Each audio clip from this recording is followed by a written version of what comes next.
Assalamualaikum warahmatullahi wabarakatuh. Perkenalkan, kami dari kelompok 6 yang beranggotakan saya, Asasika Sufani, dan teman saya Matali Azam, dan teman saya Najwa Yasikov. Ya, hari ini kami akan membahas materi yang sangat menarik, yaitu tentang teks rekonstruksi. Mungkin sebagian dari kita belum terlalu familiar dengan jenis teks ini. Tapi sebenarnya teks rekonstruksi sering kita temui dalam kehidupan sehari-hari loh.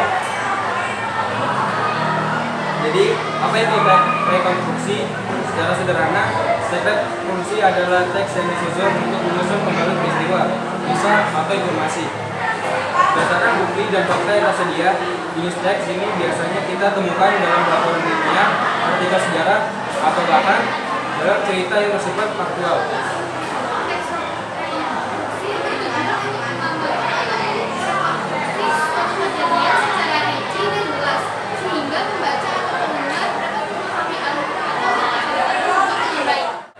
Alwi, lo pernah nggak baca buku Kun Yusuf Mansur? Oh, belum pernah sih ya? Oke, gue ceritain ya. Yusuf Mansur adalah dai muda yang kreatif dan inovatif dalam berdakwah. Ia memanfaatkan media sosial seperti Facebook dan Twitter untuk menyebarkan pesan Al-Quran, mengajak memperkuat tauhid, sholat duha, dan tahajud, berbisnis islami, dan bersedekah. Melalui program seperti One Day One Ayat, ia aktif mendorong amal ibadah dan berbagi ide inspiratif. Setiap harinya, Yusuf Mansur melalui akun Twitter @yusufmansur mengingatkan dan mengajak orang-orang untuk rajin berzikir, bersolawat, dan bersedekah. Tak jarang setiap kicauannya ini selalu di-retweet oleh ratusan followers yang kini berjumlah lebih dari 1 juta. Buku Kun Yusuf Mansur, riwayat perjalanan hidup Ustadz Yusuf Mansur, berisikan tentang perjalanan kehidupan spiritual yang dijalani oleh Yusuf Mansur dan juga berisi kisah yang diceritakan oleh orang-orang yang pernah dekat, bertemu, dan merasakan keluhuran budi pekerti dari seorang Yusuf Mansur. Oh iya, kemarin kan gue baca buku kehidupan dan perjuangan Nabi Muhammad SAW. Kayaknya bagus nih ceritanya. Ceritain lagi. Oke, gue ceritain ya. Kehidupan dan perjuangan Nabi Muhammad SAW. Buku ini mengisahkan perjalanan hidup Nabi Muhammad SAW dimulai dari masa kecilnya di gurun pasir hingga pada kenabian. Nabi menghadapi banyak tantangan, termasuk penolakan, permusuhan, dan pemboikotan dari penduduk Mekah. Meski begitu, beliau tetap sabar dan teguh dalam menyampaikan pesan-pesan ketuhanan. Kisah penting seperti perjalanan malam Nabi ke langit ketujuh, Isra Mi'raj, dan hijrah ke Madinah juga diceritakan. Di Madinah, Nabi disambut hangat dan menetap selama 10 tahun, mengajarkan Islam serta menyebarkan pesan perdamaian. Dalam hidupnya, Nabi mengalami berbagai fase, dari kemiskinan hingga kesuksesan.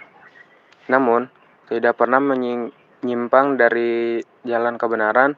Nabi selalu sabar, bersyukur kepada Allah, dan mengajarkan perdamaian kepada umat manusia. Buku ini membantu pembaca memahami kehidupan Nabi, misinya, dan mengajarkan nilai-nilai Islam yang dapat diterapkan dalam kehidupan sehari-hari, disertai dengan kisah-kisah bersejarah dan ilustrasi yang menarik. Nah, kalau kamu lagi baca buku apa nih? Lagi baca buku tentang dari antara buku pendidikan Indonesia. Bagus tuh, tentang pahlawan. Ceritain lagi dong, Najwa. Selanjutnya adalah Geografi Seorang Pahlawan dengan buku yang berjudul Ki Hajar Dewantara, Bapak Pendidikan Indonesia. Ki Hajar Dewantara lahir 2 Mei 1889 di Yogyakarta. Dia dikenal sebagai Bapak Pendidikan Indonesia karena jasanya dalam memperjuangkan pendidikan untuk rakyat.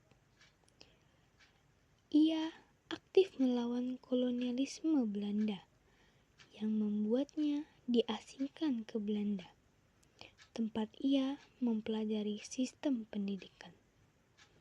Sepulangnya, Ia mendirikan Taman Siswa pada 1922, sekolah yang memberikan pendidikan bagi rakyat biasa. Filosofinya, Ingarso sung tulodo, imatyo mangun karso, tuturi handayani, menegaskan pentingnya peran guru dalam memberi teladan, membangun semangat, dan mendorong murid. Warisan Ki Hajar Dewantara terus menginspirasi hingga kini, dengan 2 Mei diperingati sebagai Hari Pendidikan Nasional, mengakui perjuangannya untuk pendidikan yang Ya, demikianlah video tentang teks rekonstruksi dari kelompok kami. Terima kasih sudah mendengarkan. Mohon maaf atas kata-kata yang tidak berkenan. Wassalamualaikum warahmatullahi wabarakatuh.